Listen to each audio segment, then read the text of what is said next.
Good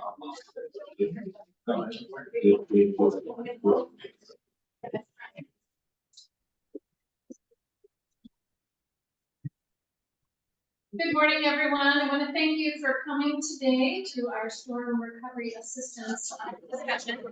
And I want to remind you that if you need coffee, tea, or any muffins, they're out there in the other room. I'm Laura Dolce. I'm the director of the Kennebunk-Kennebunkport-Arundel Chamber. Thank you for being here, and thank you for the folks joining us online. I want to introduce, we have 3 folks today who are going to speak to you and give you some information. We also have a number of handouts up here, so please don't leave without them. And first we have from Small Business Administration, Brian Beard. And then from FEMA, we have the individual assistance rep, and that's Angel Casio. And hazard mitigation person, that's Chris Dozo. There you go. So I'm going to turn it over to them and let someone else in. And if you have any questions, by all means, I'm sure everyone would be happy to take them, whether it's from folks at home or here in the room.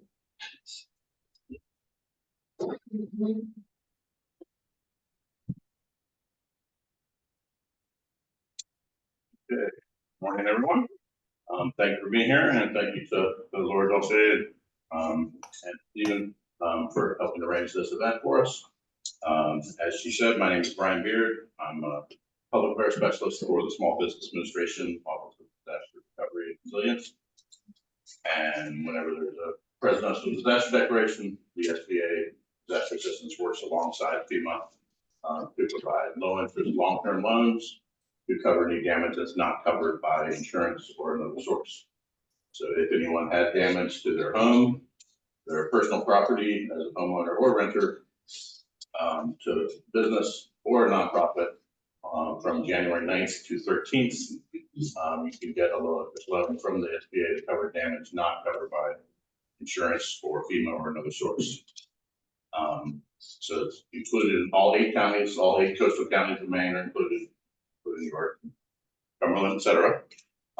There's no cost to apply for the SBA disaster loans and no interest or payments for the first year of the loan. So if you pay off the loan in less than a year, you don't have to pay any interest at all.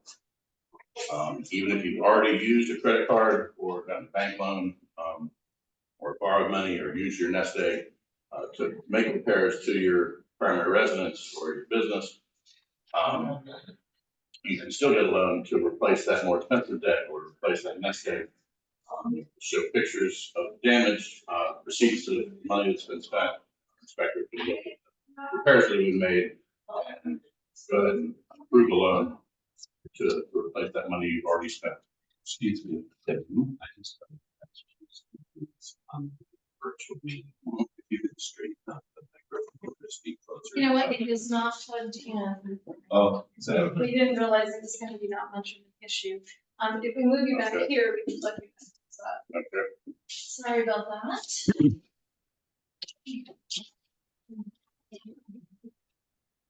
We're going to be kind of out of range.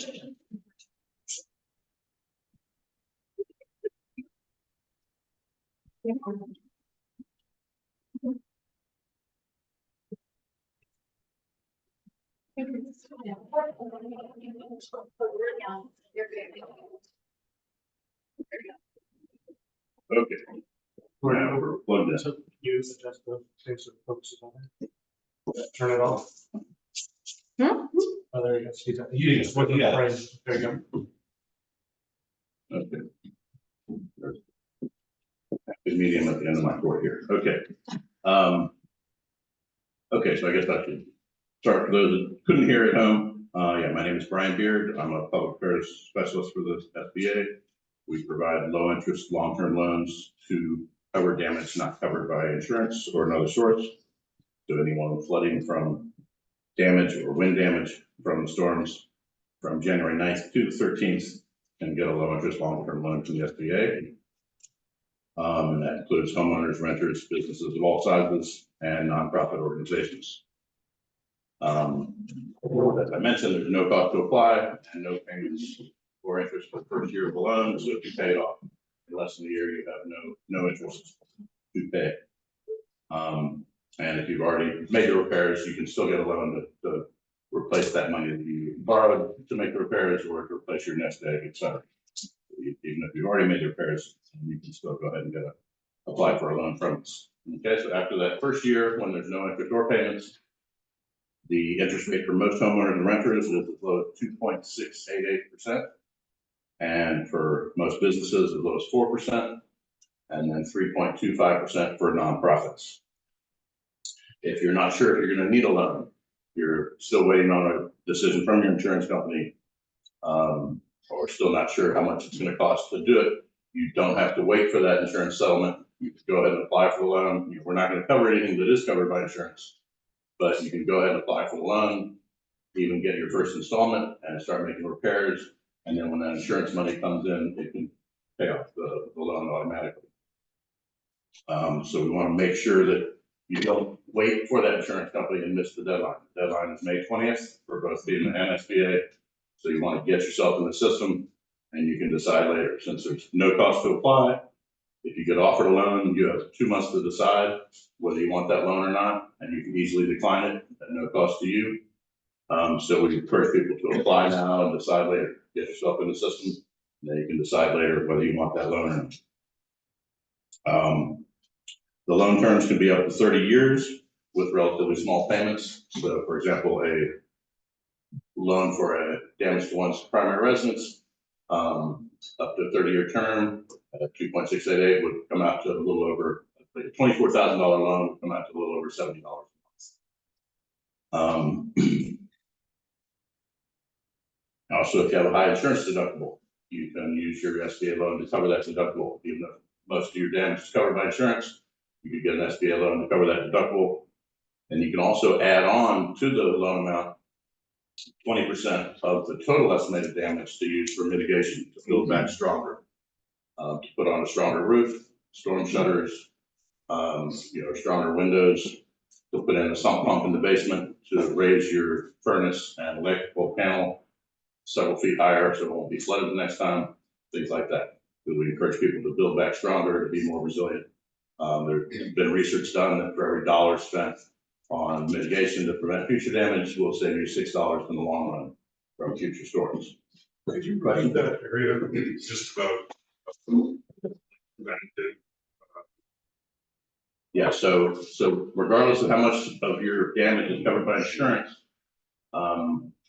our inspector will estimate how much damage there is, and the part that's not covered by insurance can get a loan.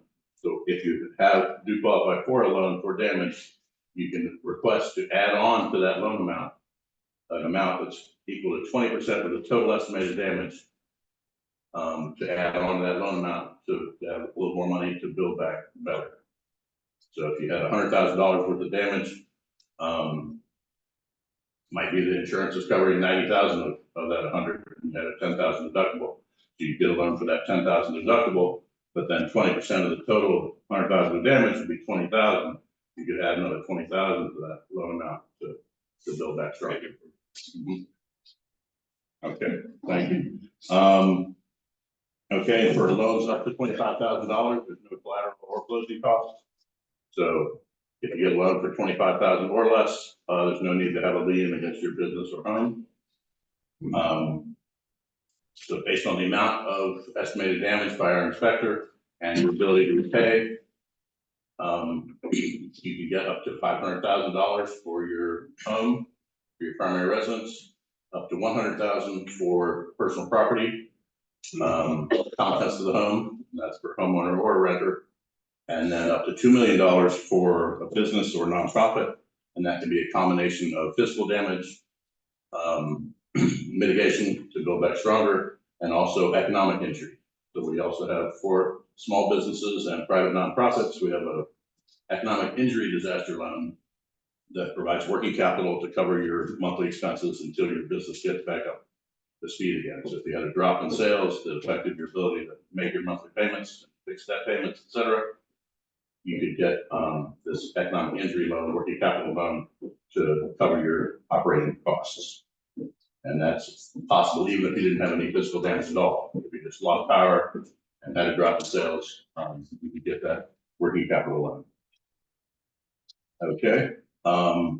For homeowners and renters with damage, again, we're talking about your primary residence where you live at least half the year. If you had damage to your home or personal property, you should register with FEMA to see if you can get some grant assistance from FEMA. They make sure your home is safe and secure to live in.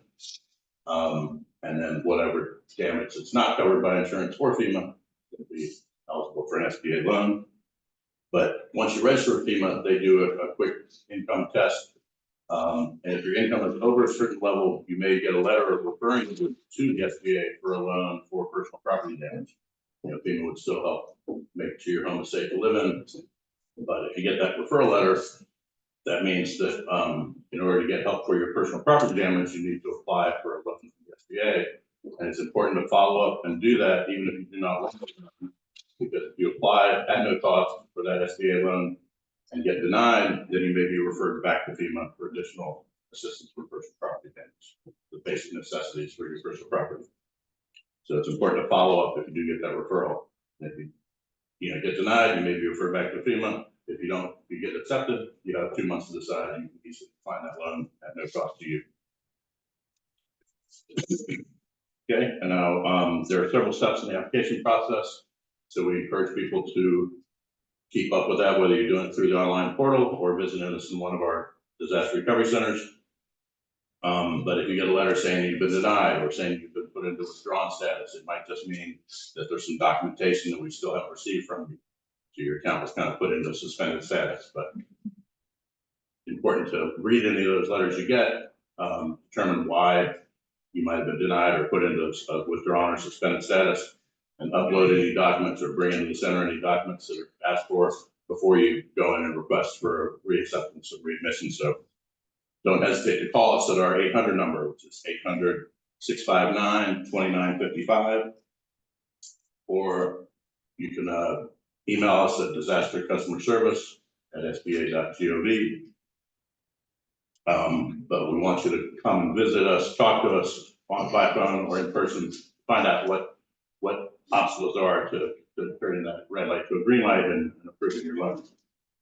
We do have a recovery center in Wells, a disaster recovery center with both FEMA and SBA people in Wells at the fire station at 585 North Berwick Road. And there's a sheet up here that has a list of all the recovery centers that you can get as well. But that's open Monday through Saturday, 9 to 5 with FEMA and SBA at the Wells Fire Station. And there's also a business recovery center with just SBA people in York at 1000 US Route 1 at the Keller Williams Insurance offices. Okay, so when you apply for a loan, make sure you include all your assets to prove your ability to repay that loan, and also include the income from everyone in the household, not just the homeowner, but everyone that has an income in the household. The important point is that SBA home disaster loans are for your primary residence where you live at least half the year. So if it's a vacation home, it would not be eligible. However, if you have a rental property and you're earning rental income and paying taxes on that rental income, just like a business, then you can get a business loan as low as 4% to cover damage to your rental property. So if you have damage to your rental property and you're not covered by insurance, it could be covered by an SBA business disaster. If your occupation is in aquaculture and fishing, crabbing, lobstering, our business loans include equipment, machinery, inventory. So lobsterman's boat, dock, lines, and traps could be covered under business equipment for a disaster loan. So we want to make, yes? What about actual lobsters? I have a lobster pound and a storm blew off the gate. So you had Lost 10,000. right. Inventory is also included as a possible, business expense. So that is a possibility. It's a case by case basis, but yes, that is possible to get compensated for inventory. If you had a lot of bait in the freezer and lost power for a week and that bait was ruined, that possibly could be eligible as well. But yeah, I mean, the live lobsters in your lobster pound, that would be considered inventory for your business, so that could be eligible. Yes. Okay, and then if you happen to live on an island and your boat and dock are your only means to access your home, then that boat and dock might be eligible, but that's only if it's the only way to access your home. Normally, boats and docks for residential purposes are not covered. And also, if you happen to have a private driveway or road that got washed out to the point where an emergency vehicle can no longer reach your home to your primary residence where you live, at least half a year, then you should register with FEMA. They might be able to assist up to a certain point, and any damage not covered by FEMA or insurance could get a loan from the SBA. So that also includes, access to your primary residence via a private road or driveway that got washed out. Okay, so that's a overview of our recovery program. As I mentioned, at Wells at the fire station, you can come and get your questions answered, but I want to emphasize again, May 20th is the deadline, so I want to make sure you get into the system by then. Does anybody have any questions? Okay, thank you very much.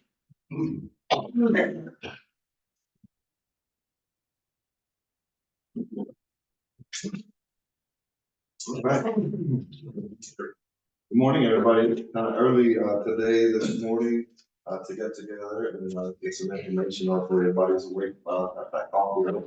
My name is Bill. I'm with FEMA Individual Assistance, and Brian mentioned briefly a little bit about grant assistance, and that's what I'm about to talk to you guys about here today. Our FEMA IA program has what we call our individual and household program.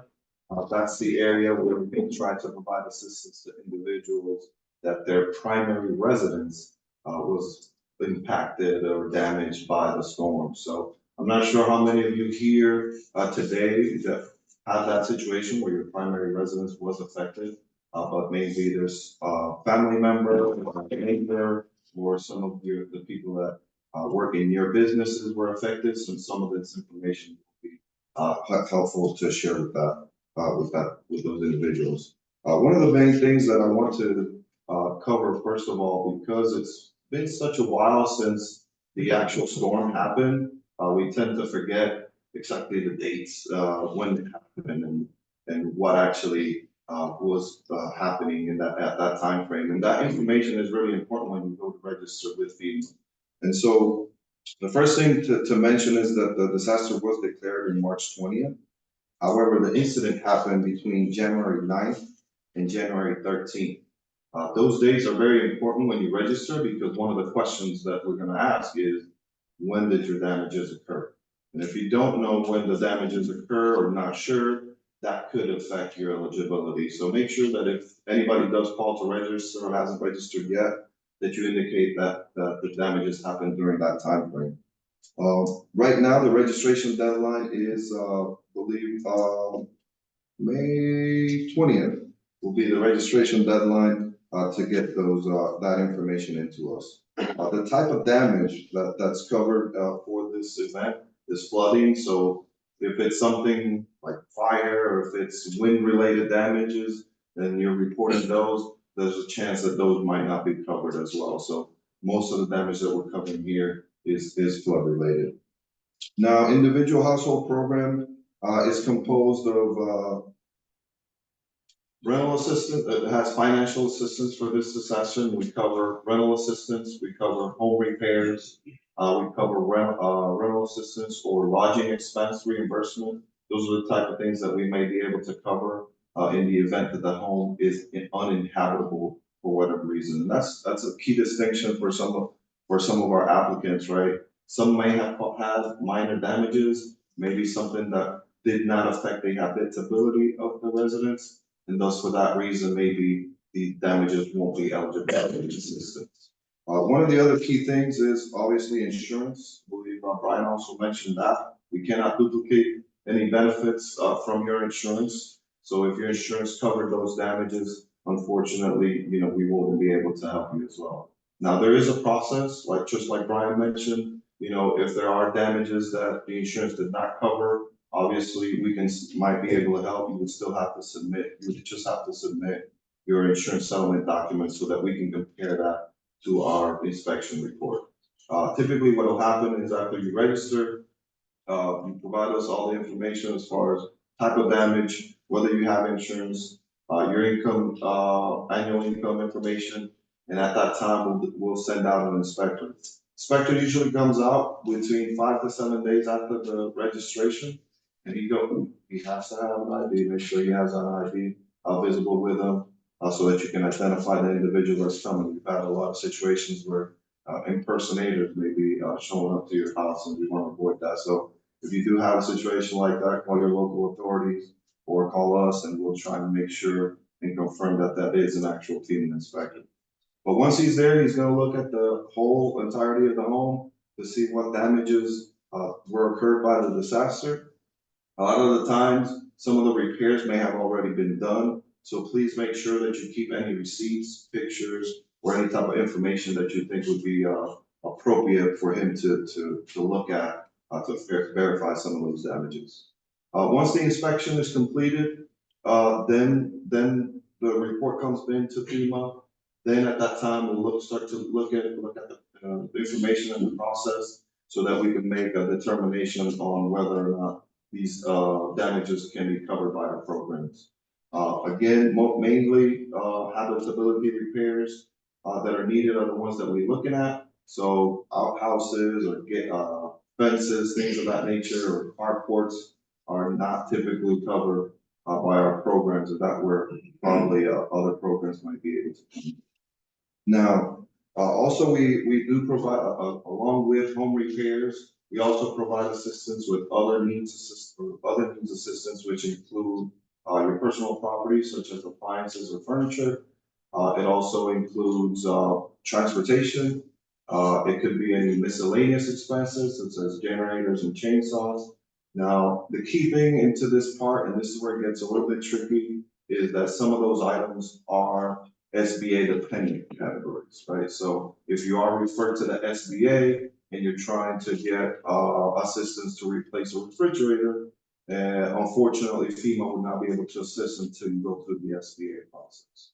So that means that those items we won't be able to look at. Now, anything that's like medical expenses, we would be able to look at regardless of your referral to the SBA. Any questions on that? I don't want to confuse anybody there. All right. How to register? We have several ways to register. We have the FEMA helpline, which is the 1-800 number, 621-3362. You can go to disasterassistance.gov. You can visit one of our disaster recovery centers that we have at least 5 disaster recovery centers right now. You have one up here in York, Cumberland, Washington, Waldo, and Hancock County. How to find out what the addresses are and location of these sites, I would recommend to go to the BRC locator at FEMA.gov. We can provide you that link as well if needed. We have the mobile app as well, that you can look up that information. What happens if you don't agree with the FEMA determination letter? A lot of people are going to receive a letter shortly after the inspection or shortly after the registration that may say, we're not able to assist you at this moment due to, for example, one of the main things is your damages were covered by insurance. So can I do something about that? Yes, you can. Obviously, you can submit your insurance settlement along with any estimates and receipts to show where you have that gap, right? Where the situation is as far as what your insurance covered and what your expenses were. And we look at your case to see if there's any assistance that we can provide you on that front. Also, if for some reason a lot of people may not have primary residence, or at the time when they registered, they indicated that this was not their primary residence, may have gotten confused for some reason, because there is a time frame, was I there for 6 months or not? You can write a letter and explain your situation saying, hey, yes, I do live here for more than 6 months. You can provide any supporting documents such as utility bills and things of that nature to show that you were living at that residence at that time and for more than 6 months out of the year. Please make sure that with that information, you do include a letter right now with your signature. You need to include the registration number and the disaster number, which will be in your pamphlet that you'll get. So we can identify, who the applicant is, with all the documents don't get lost. You can provide those documents via email, fax, and or visit one of our recovery centers. So don't hesitate to go visit us. We have one not too far from here in York. I don't have the address with me right now, but if I need, we probably have something, we can provide it to you if anybody wants to visit the DRC. All right, any questions or concerns or anything that I may have missed? All right, good. I just didn't catch your name and who you represent. I'm Angel, last name Ocasio. I'm with FEMA Individual Assistance Program. Thank you. All right. It was just a question about like a private lane getting kind of blown out to a house that fall under. Like a private lane that was. So road, Yeah. private road. Mm-hmm. Yes, those things can be looked at and they are mainly considered. We've had several situations here where we have covered those. It is a case by case basis. You know, we need to determine who actually owns the road or if it's in your property and whatnot. If there's other people that live in that or have to use that access road as well. But yes, those are things that we could potentially. FEMA is really just covering private. It's not a business. Exactly, yeah. But yeah, if an emergency vehicle cannot reach your primary residence, then, you know, that's not a safe condition for your home. So, you know, FEMA might limit on the amount of assistance. Several people on the same private road, they can all reach the FEMA, possibly gets them not pull that money together to be better able to fix the road, but anything not covered, then it's okay. But it's primary residence, the emergency vehicle can't hit your home. It's a key fact. Excuse me, Angel, I just got another note from someone online. They said if you could just repeat the question when someone asked because they can't. Oh, hear I'm the sorry. Yeah, so the microphone. question was whether FEMA covers access road. The answer is yes. Unfortunately, though, it is a case by case basis. It's not just a flat out yes. We'll have to go out and inspect and determine whether or not the access road is required or it's the only entrance to your home. And then we would have to also look at how many people have to utilize that access road. I also have a question for you. A lot of the coast obviously got really whacked. Many of those people are summer residents, so these aren't 6 months. I know myself, we're up here 4 months, we wouldn't qualify for 6 months. But in those circumstances, what is available for any sort of programmatic funding if we're not renting? If we are renting, perhaps SBA, but if we don't rent, and this is something that we use for, you know, months at a time and then come up on weekends and so forth, there's no real trail to, you know, the residence or primary residence is what your tax base is. That might be some of the things that you do. But what sort of programs are there, or are we just out of luck? Yeah, so to repeat the question, summarize a little bit, it's just for those who have a home here, but only occupy it for 4 months and do not use it as a rental property, correct? Unfortunately, in those situations, we're not able to provide you assistance there. I believe SBA would not be able to assist you there as well. So yes, technically, unfortunately, the answer would be you would have to look elsewhere for other types of assistance. As far as FEMA and or SBA, unfortunately, we cannot cover that. Mm-hmm. And what, from a rental standpoint, would be covered? How many months or weeks does it need to be if you've got to be considered a business loan or something like that? So for the question is, how many months does the property have to be rented out in order for it to be considered?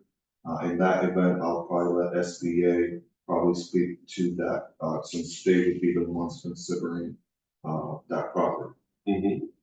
Yeah, there's not a specific minimum amount of time. It is case by case basis, but if your, you know, tax return shows you're paying interest, you know, paying taxes on rental income, then and that is considered business, so that could be considered, so, and it's free to apply, so, I'll apply and decide to get off. Okay. Good. So that's For those online, the answer is there is no minimum amount of time for you to rent out the property, as long as you can show evidence that the property was being rented out at some point. Right? Yeah, it's case by case basis. Yeah. And a case by case basis. All right, and I know you had Well, I just have a question about, if any of this, what you're talking about translates to, a nonprofit. So I represent a local nonprofit. We suffered a lot of damage to one of our buildings, flooding issues, structural foundational issues, and some of the repairs we've had to get started with. So I don't know if any of, what the process might be to see if we would qualify for any FEMA relief, or if we should go straight to SBA for information. Yeah, so the question is, for those of you online, is whether a nonprofit can qualify for FEMA grant assistance, or should they go straight through the SBA? Unfortunately for FEMA, we're only focused on those primary residents. And so for that reason, SBA would probably be the way to go. Let me just add that under the public assistance program, there is some eligibility criteria for not-for-profits. So if you're a registered 501c3, and we have different categories, critical, non-critical facilities, okay? So if you fall into a critical facility, you're possibly eligible for public assistance through FEMA. If you fall into the non-critical, then you can still apply to FEMA public assistance. They'll look at your application, they'll look at all your paperwork. If you don't qualify for that, then they will recommend you go see the SBA. So it kind of circles back to public assistance and individual assistance. So would you recommend I come in and speak with someone? I would talk to, At the wells. I would talk to your local emergency manager, which is Chief Coop, yeah. Or Chief Gay, I think he's his assistant. Here in that's in Kennebunk, not Kennebunk. But so they can get you an application, and it's called an RPA, Request for Public Assistance. And if you're 501c3 and you are not for profit, you possibly could qualify for some FEMA assistance, but you have to initiate that process. All right, for those of you online who may not have heard, we have a gentleman here that provided some additional information regarding public assistance. So for nonprofits, they could potentially qualify for public assistance if the property is deemed to be a critical site or facility. To go through the local emergency management office to get an application for that type of assistance with FEMA public assistance, as opposed to FEMA individual assistance, which is mostly for, again, primaries, or not mostly, just for primary residents. All right, any other questions? Could you repeat the phone number, the help phone number? Yeah, that's FEMA. 621, and then Yes. you stop. It's 1-800 621-3362. Thank you. And that's our FEMA registration helpline. And you can call there to register, or you can call there to follow up on your application. If you don't have a DRC that's close by, feel free to call and ask any questions there as well. The good thing about the DRC is you have somebody obviously in person that can help you. And if you have any documents that you need to be submitted, you can also do that. You have the SBA folks as well, and stuff along with mitigation, who's about to talk right. Actually, I think I worked with the DRC addresses if you want to say that. Sure. So the DRC address is at the Wells Fire Station. The address is 585 North Berwick Road, Wells, Maine, 04090. Wells Fire Station number 2.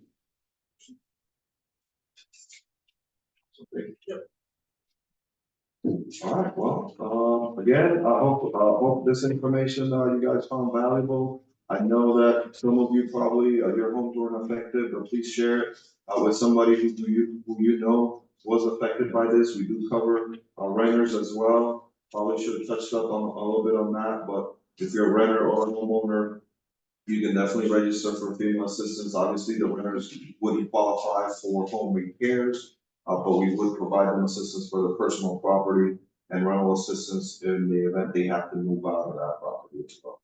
So again, thank you for being here. Let me know if you need anything. I'll be back here with my friend Rita in case you got any other more specific questions.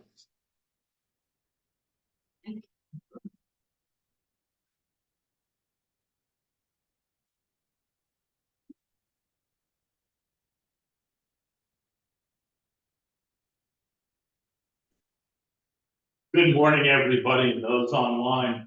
My name is Chris Cardozo, and I'm part of the mitigation group involved in individual assistance.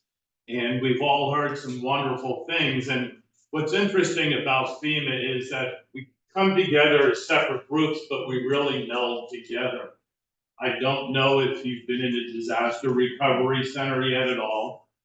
It's a one, you need to go in and visit, but what's really interesting is you come in, there are many different groups that are there. As you come in, as Angel said, somebody is right there asking you for all your information, how many live in the home, tell me about your damage a little bit, because they want to figure out where to send you next.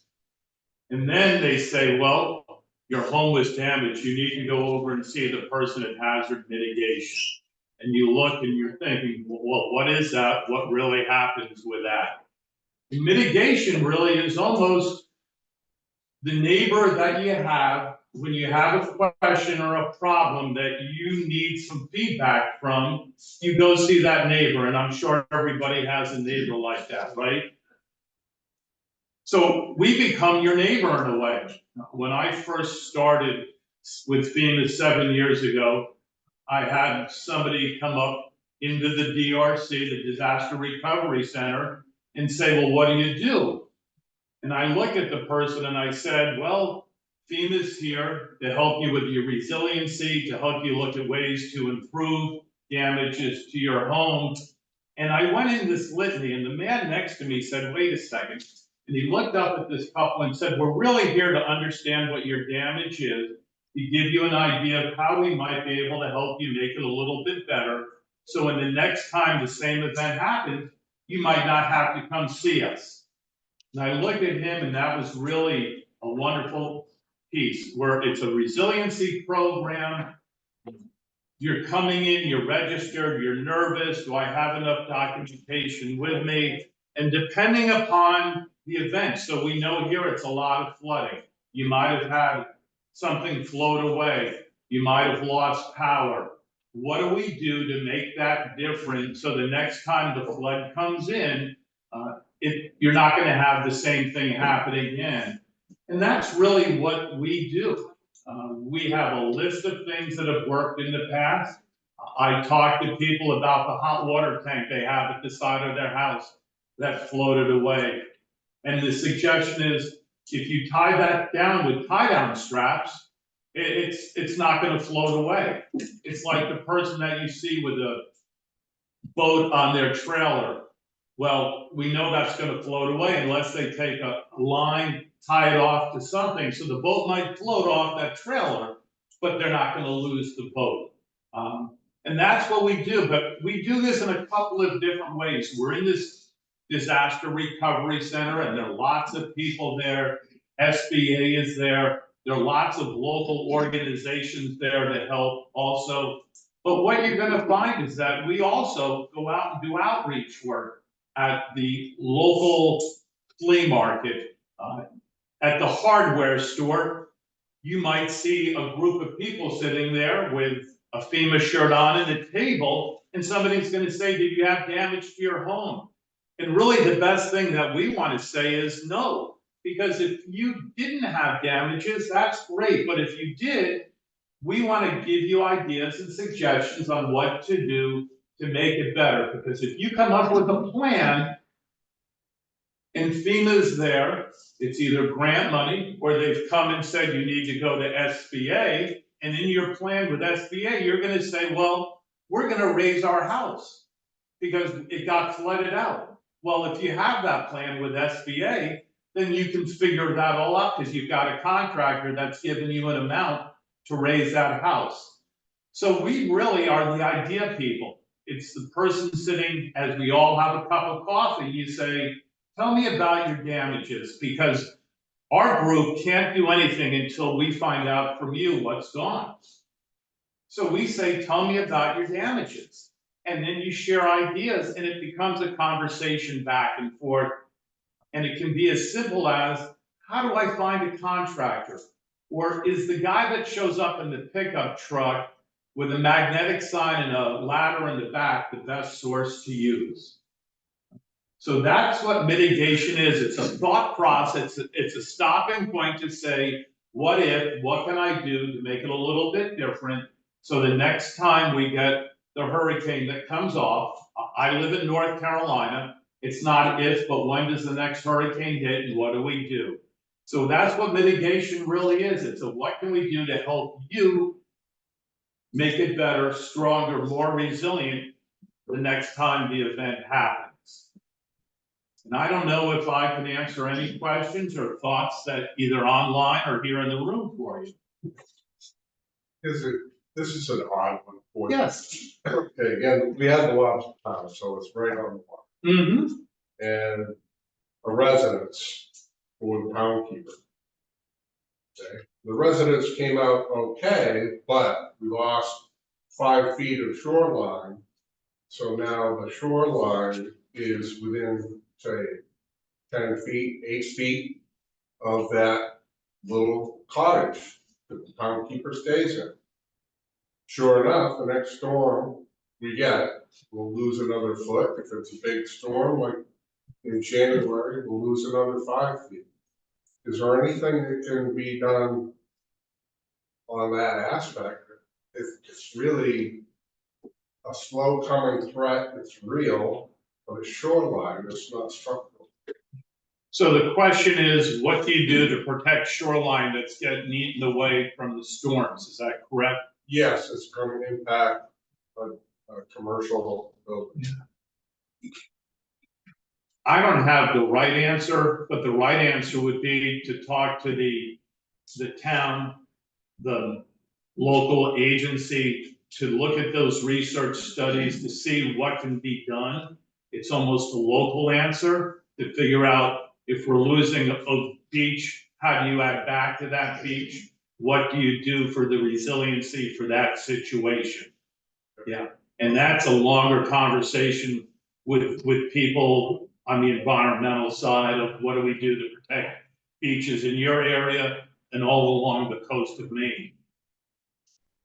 Other questions? Similar to what he was saying, in my particular case, I have a substantial concrete seawall. And in front of that seawall, I have a substantial additional seawall made from riprap. Both walls are fairly significant. They remained in place, although some riprap has shifted. But half of my yard was pulled out to the ocean. Is there any assistance anywhere to replenish, refill the yard? You know, the question was, if I've lost my yard, I've got the substantial seawalls and it's been washed out, and now you've got a missing yard. Is that what I heard you say? Well, the seawall hasn't been washed out. It's still there. Right. It's just the yard between the seawall and the house is basically blocked. Right. Okay, so the missing yard, the seawalls are there. What do we do? How can we help you? Yes. That's a conversation when you come in. As we've said, you know, we want to focus on that primary residence. The SBA would be the appropriate group to go talk to. Yes, yes. Other questions in the room, online at all? And for my own clarity, can you differentiate the assistance between FEMA and SBA? Which one covers which? Right, so we work together. Will you repeat? Oh, yes, yes. So the question is, what's the difference between SBA and FEMA in our disaster recovery center? Yes. When you come in and register with FEMA, we want to get all your information. We want to make you as independent as possible. So as they look at that information that you shared about income and abilities, that really is the dividing point. You get to a point, and SBA might be involved. We don't want to have somebody come in and be offered a loan that they can't repay. We want to make somebody as independent as possible, and when they can't, then we want to be more involved, where if you can make that repayment, you're gonna visit and be directed toward SBA. It's right there on that point, did you say? Yeah, the FEMA makes sure the home is safe and secure to live in. You know, the walls, the roof, the windows, HVAC. But it's, you know, functional necessities and safety and security. But as I mentioned before, if your income is at a certain point, you may be referred to the SBA for help with personal property. So that FEMA would still help to make sure that the primary residence is safe to live in, but any damage to the personal property, the appliances, as was mentioned before, things like that, the contents of the home, you know, you would need to go through SBA if you've been referred from FEMA. Because they're trying to focus on help, giving the most help to people that need it the most. So if you're a certain income level, for the SBA, you can apply at no cost. If your loan application is denied, then you may be referred back to FEMA for some additional assistance for just basic necessities of personal property to make your home functional.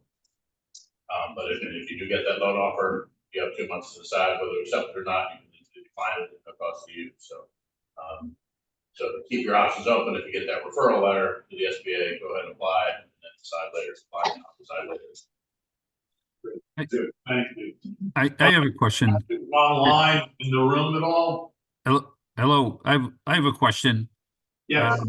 I'm online here. I live on Beach Avenue, which is one of the roads that abut the ocean. And I would say approximately along Beach Avenue, there's probably 75 houses from the Seaside Hotel going north up to Great Hill Road.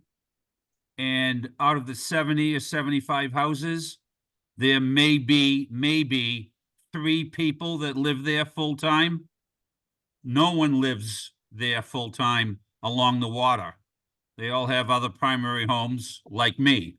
You may come up and visit Prelude, or you might come up and visit Christmas weekend or New Year's Eve, but no one lives up there full time. So under the FEMA, this eligibility, none of those 70 people are going to be covered. 0. Is that what I'm understanding? Because it's not a 6-month primary residence and they're living somewhere else during the off season and they're there perhaps 4 months a year. I'm guessing May, June, July, August, something like that. So zero coverage for all those, including me, for all the people who live there. And we're the ones who were damaged. People 3 miles in weren't damaged by the flood. People along the coast are damaged by the flood. So the very people who are hurt are the ones that are excluded. Seems kind of, I don't know, it just seems, I don't know what it seems like. It just seems foolish to even have the coverage. So then what I'm hearing you ask is those people that live in those homes that did not are not primary residents, are they covered by FEMA? Is that correct? Correct. Okay, it has to be a primary residence.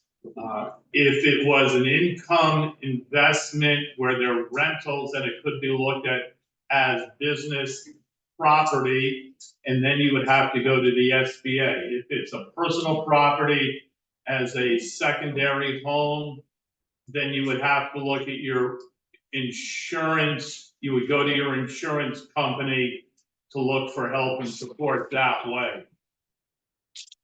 It doesn't preclude you from coming in, and I would advise to come into that disaster recovery center to talk to the SBA, but it's a process through, excuse me, of insurance. And then if insurance doesn't cover it, we want you to come and talk to SBA. And if SBA, you don't meet that criteria, then there might be criteria that falls up underneath the FEMA programs, but it's an individual case. But if it's a secondary home, you have to work it that way. If it's a primary residence, that's different. So for the people up on the hill that are only there a limited amount of time, they should still come in and find out what program the SBA might provide to them. Can I just add to that? Yeah. So again, I'm the summer resident. I know the gentleman who just asked the question, and it's a fair question. Yes, yes. So, just who didn't hear it from, all along Gooch's Beach to Mother's Beach, around the Cove, up to Great Hill Road. There's a number of homes there. Very few of them are lived more than 6 months. It's a handful of people.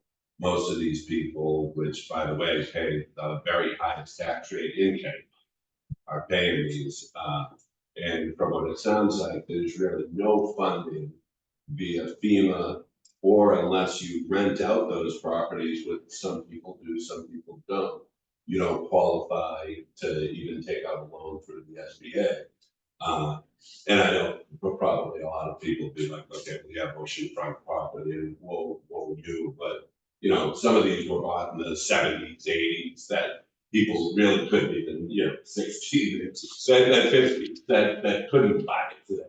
It's enough to pay the taxes. But in those cases where there isn't any sort of grant for, primary residence or even for income levels, and that then kicks over to, say, the SBA, is there stopgap or any other routes to funding beyond the economic disaster assistance loans that can be applied for as part of an overall, Uber government type, loan program? Do you know, or if you don't, it'd be worth understanding, maybe perhaps through the SBA, how would we obtain funding other than going out and taking a home equity loan for, 8%, if you're able to provide 2.26 or whatever the number is.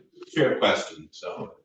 So the question is are there other options financially beyond the SBA for the homeowner that is there a short time but doesn't rent it out?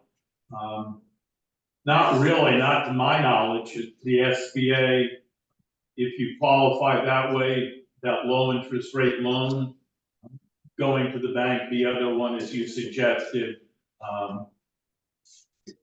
those are kind of the couple of options that, in my thought, in my past experience, yes. Yes, I'd like to think there was something else, but not to my knowledge. Yeah, I just want to clarify that SBA loans for the home that are as low as 2.688% are for the primary residence, where you live at least 6 months of the year, as we mentioned.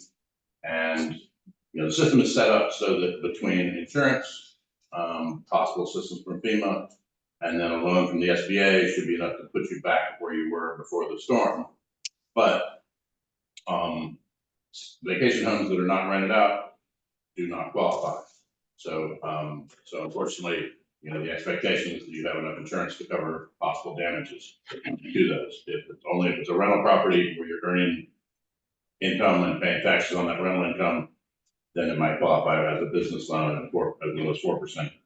But if it's a vacation home that's not rented out, then it does not qualify for assistance. You look to the state to see if there's any kind of state programs that might provide help for that such situation, but for the disaster assistance, it unfortunately does not cover the vacation homes that are. Understood. And to your question, sir, on the seawalls and stuff, that's very similar situation. So I actually own an insurance agency, so I am familiar, but one of the problems with flood insurance is flood insurance only covers your first floor and up.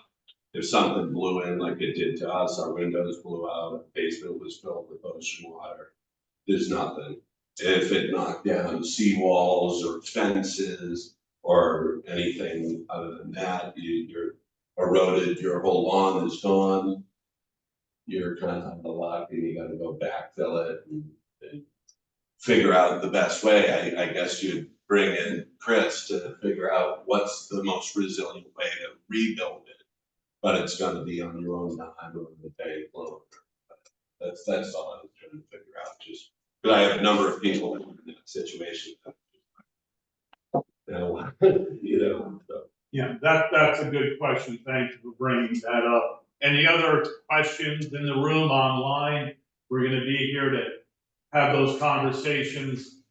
You come up with an idea, call, go into the recovery center, ask those questions. State's always here to come up with other ideas also. You make an appointment at the recovery center or Walk in, yes. Yes. No, not at all. They're open from 9 to 5, and thank you so much.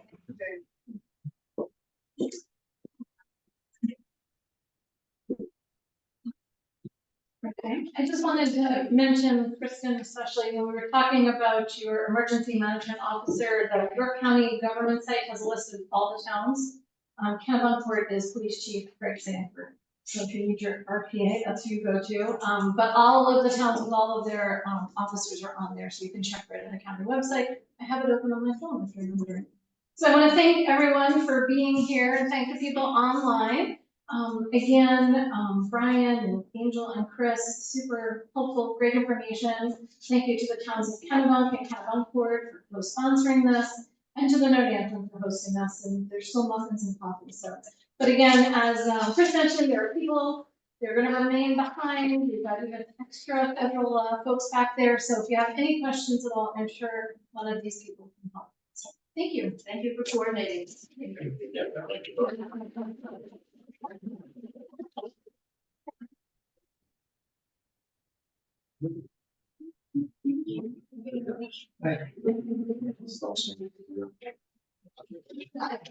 you.